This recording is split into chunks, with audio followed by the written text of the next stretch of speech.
ज्ञान बापी मस्जिद या ज्ञान बापी मंदिर। इस बात को समझने के लिए हमें इतिहास के पन्नों को पलट कर देखना होगा। आज वर्तमान में जिस मस्जिद को हम देख रहे हैं, जो काशी में स्थित काशी विश्वनाथ मंदिर से सटी हुई है, क्या वो मस्जिद मंदिर को ध्वस्त करके बनवाई हुई है या नहीं? इस विषय पर अनेक इतिहासकारों की कई राय हैं। कुछ का कहना है अकबर के समय में अकबर ने दीन-ए इलाही धर्म को बढ़ावा देने के लिए काशी विश्वनाथ मंदिर से सटाकर मस्जिद बनवाई, और कुछ इतिहासकारों का मानना है कि औरंगजेब ने काशी विश्वनाथ मंदिर का कुछ हिस्सा ध्वस्त कर मंदिर के मलबे पर मस्जिद का निर्माण करवाया। क्या है सच और क्या सही है? पूरी कहानी जानने के लिए कुछ तथ्यों को जानना आवश्यक है। सभी तथ्यों को सुनने के बाद अपनी राय जरूर कमेंट करें और वीडियो को लाइक करें और हमारे साथ जुड़िए।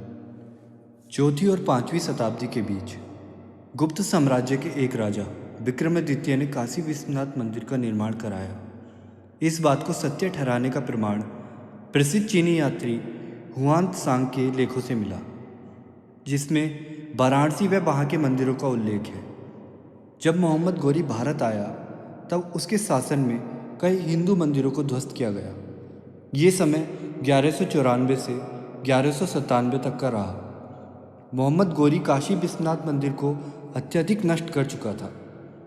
1669 में मुगल शासक औरंगजेब द्वारा मंदिर को अंदर तक ध्वस्त कर वहाँ एक मस्जिद का निर्माण कराया, जिसका नाम आलमगीर मस्जिद भी रखा गया, पर ज्ञान बापी मस्जिद के नाम से जानी गई। हिंदू पुराणों के अनुसार ज्ञान बापी के शब्द का अर्थ है ज्ञान का तालाब। हिंदू पुराणों में 6 तालाबों का जिक्र किया गया है, जिसमें ज्ञान बापी तालाब भी शामिल है। इन सभी घटनाओं के बाद 7वीं शताब्दी के अंत में 1780 में इंदौर की रानी अहिल्याबाई होलकर ने ध्वस्त काशी विश्वनाथ मंदिर का पुनर्निर्माण करवाया। अब वर्तमान समय की बात करें तो ज्ञान बापी मुद्दे पर आवाज़ उठाई गई, जिससे सारे तथ्यों पर विश्लेषण किया गया। वर्तमान में चल रहे ज्ञान बापी मस्जिद के मुकदमे से कई बातें साफ हुई। 17 अगस्त 2021 इस दिन वाराणसी की 5 महिलाओं ने वाराणसी सत्र न्यायालय में याचिका दायर की कि उन्हें ज्ञान बापी मस्जिद परिसर में स्थित श्रृंगार गौरी की पूजा की अनुमति दी जाए। सुनवाई करते हुए 8 अप्रैल 2022 का समय आ गया और 8 अप्रैल 2022 को सत्र न्यायालय ने मस्जिद का सर्वे करने का आदेश दिया। वाराणसी सत्र न्यायालय के आदेश के बाद 2 सर्वे किए गए, जिसमें 6 और 7 मई को सर्वे हुआ। तब मुस्लिम पक्ष ने विरोध किया, जिस कारण सर्वे पूरी तरह से सफल नहीं हो सका।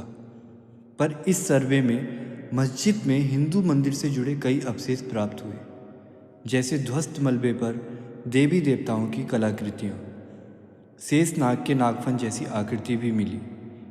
मुस्लिम पक्ष के विरोध के चलते सर्वे रोक दिया गया और अगला सर्वे 14 से 16 मई के बीच किया गया, जिसमें 12 से 14 पन्नों की रिपोर्ट बनी। इस रिपोर्ट में एक पत्थर का भी जिक्र हुआ जो शिवलिंग की आकृति का था, जिसमें 63 सेंटीमीटर गहरा छेद मिला। मुस्लिम पक्ष ने उसे फव्वारा बताया। जब फव्वारा चलाने के लिए कहा गया तब असमर्थ होकर बहाने बनाने लगे और कई सालों से बंद होने का दावा किया। दावे अलग अलग वर्ष के हैं। कभी 20 साल बंद होने का दावा किया, कभी 12 साल बंद होने का दावा किया।